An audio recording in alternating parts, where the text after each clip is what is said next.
Merry meet everyone! This is Anastasia Autumnfire, and this is day 5 of my 30 days of Samhain crafting. Tonight's craft is this spell key. A spell key is actually a craft I've had in my mind since Convergence in July. I went there and they had these skeleton keys and they were kind of done up with wires and pretty rocks and they were all for pop culture things. I'm like, oh, that just looks so witchy. There has to be a way I can make that into a craft. And skeleton keys have been a thing for me for forever. I have always resonated with them. I love the symbolism of them. I love the look of them. Everything about them is amazing to me. Absolutely adore them. And today, I can't remember, I caught up on my YouTube videos, so I've watched a few of them. I can't remember if it was her speak, it could be. Someone spoke and they mentioned a skeleton key or opening a door or something like that. And I know those are pretty vague, like everyone talks about them, but for some reason, whichever video it was, it really spoke to me, and I instantly kind of started doodling in my notebook and making notes, and this is the result. So it all really came to be from this organic experience of just letting inspiration flow through me. And it was really awesome. I immediately started coming up with different herbs that I could put on the key.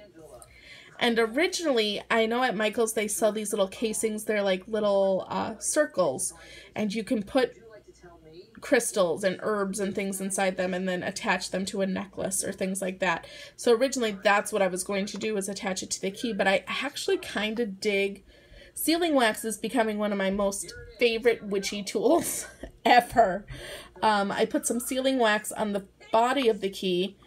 And then I made a herbal blend, which I made a bunch of because I wanted to keep it for an incense. That is it. It might not look all that pretty, but it smells really yummy, actually. So the herbs I used were... Sorry, just getting my notes out because, you know, that's how I roll. I've got some basil, amber, carnation, cloves, mugwort, honeysuckle, hyssop, sorry, lemon, and then pine bark. And some of those are for protection, some of those are for opening up to the spiritual realm. A lot of them are about overcoming fears and weakness. Cloves is quickly becoming one of my favorite herbs as well, because that deals with protection, banishing hostile or negative forces, but also gaining what is sought and mental clarity. I found that on, I believe it was themagicalcat.com. I could be wrong. But I just love the idea of gaining what is sought. And I know I've read that in a couple other places too. And I thought that was perfect because this key that I made is for, I call it unlocking the unknown. It's about letting go of my fears, letting go of my trepidations. When it comes to change, when it comes to the unknown, I don't necessarily like it. I'm not really a fan.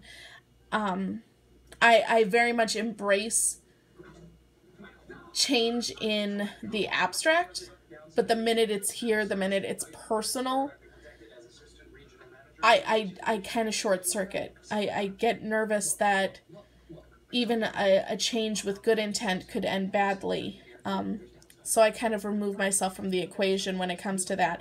And I really want to stop sabotaging that. I want to open myself up more.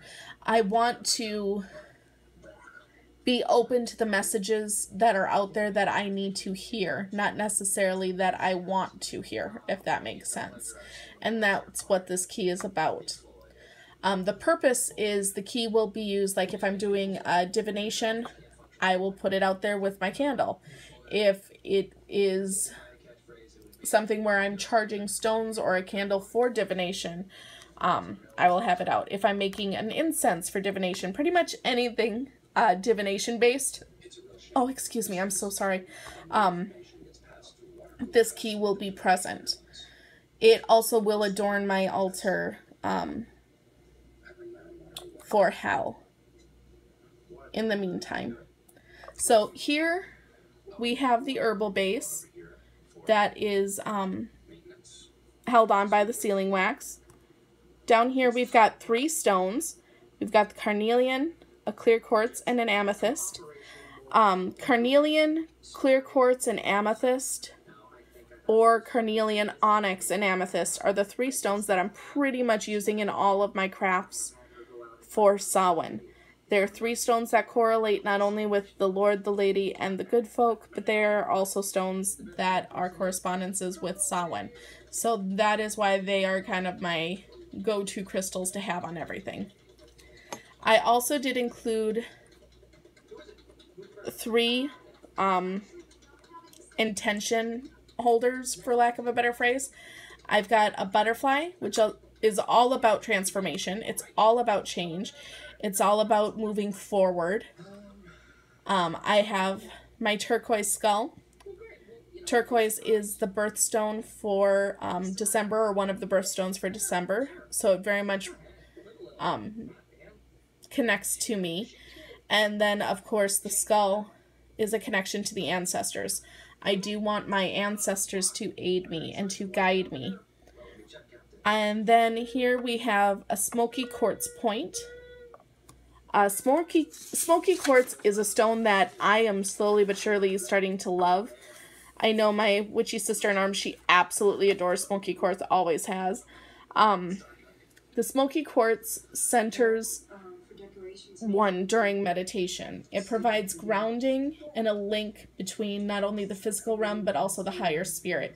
So while you're meditating, you're still connected. It's not something where you're going to get lost in the ether.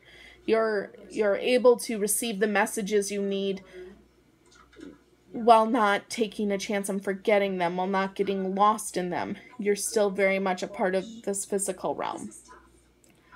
Many call it the Stone of Serenity. It does have very calming features within its grounding. A lot of grounding stones kind of have a heavy energy, but the smoky quartz, because it is still somewhat translucent, it has those grounding energies, but it's lighter. It's not as rigid. It's not as firm. It's a little easier going. It's a little more comforting. So that makes sense. It also helps to uncover subconscious wisdom, and it transforms and repels negativity. So it's also a very protective stone and guides us to the greater wisdom. A friend of mine on Facebook, Alice, actually pointed out when I put my teaser up for tonight's craft, make sure that you're including some protection, because anytime you're unlocking something of the unknown, you don't want that unknown to become something that's unwanted. So I did want to make sure I had a really good, powerful protection stone, and so that transforming and repelling negativity was key. And a lot of the herbs that I used also kind of help hone in on that. Then this ribbon up here is actually a white ribbon, and then I wrote on black, white for purification and cleansing, black for protection and banishing.